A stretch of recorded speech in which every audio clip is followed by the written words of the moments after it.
जालना में ओबीसी मतदाताओं की बड़ी संख्या को देखते हुए आगामी महापालिका चुनाव में दलित, मुस्लिम और ओबीसी मतदाताओं की भूमिका निर्णायक मानी जा रही है।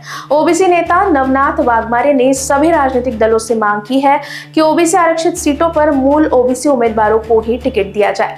उन्होंने चेतावनी देते हुए कहा कि यदि किसी पार्टी ने फर्जी कुंडली प्रमाण पत्र के आधार पर उम्मीदवार उतारा तो उस पार्टी के सभी उम्मीदवारों को चुनाव में हराने का प्रयास किया जाएगा। साथ ही वाघमारे ने यह भी कहा कि जो भी राजनीतिक दल वंचित बहुजन आघाड़ी के साथ गठबंधन करेगा उसे चुनाव में लाभ होगा।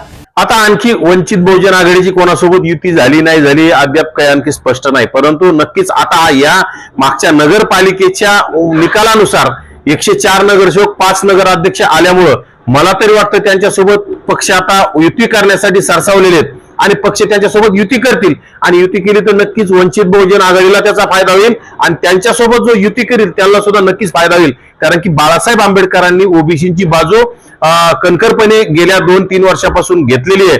बाकी कुठलेही पक्ष ओबीसीच्या बाजूने बोलत नाही, ओबीसीची बाजू घेत नाहीत। मग बाळासाहेबांनी बाजू घेतली आणि बाळासाहेबांच्या सोबत जर पुन्हा गेले ओबीसीच्या विचाराचं कोणी पुन्हा एकत्र आलं तर नक्कीच ओबीसी बाळासाहेबांच्या पक्षाला आणि सोबतच्या पक्षाला सुद्धा सहकार्य करीन, मदत केल्याशिवाय राहणार नाही आणि त्यामुळे नक्कीच त्यांचा फायदा होईल आणि ज्यांनी ओबीसींना फसवण्याचं काम केलंय त्याला ओबीसी धडा शिकवल्याशिवाय राहणार नाही।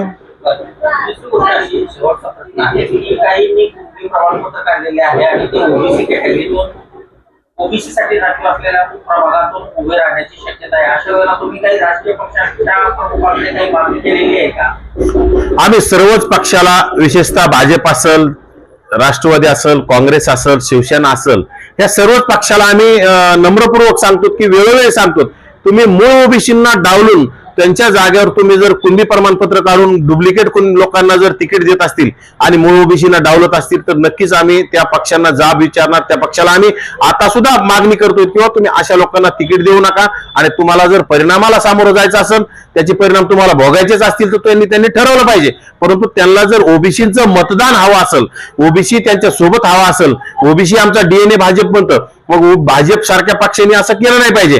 शिंदे महायुतीमधले जे पक्ष असतील त्यांनी सुद्धा केलं नाही पाहिजे, काँग्रेस हा राष्ट्रीय पक्ष त्यांनी सुद्धा केलं नाही पाहिजे। जे पक्ष ओबीसीला डावलण्याचं काम करतील त्यांना ओबीसी धडा शिकवल्याशिवाय राहणार नाही। Bureau report, Lokvahini news, Jalna.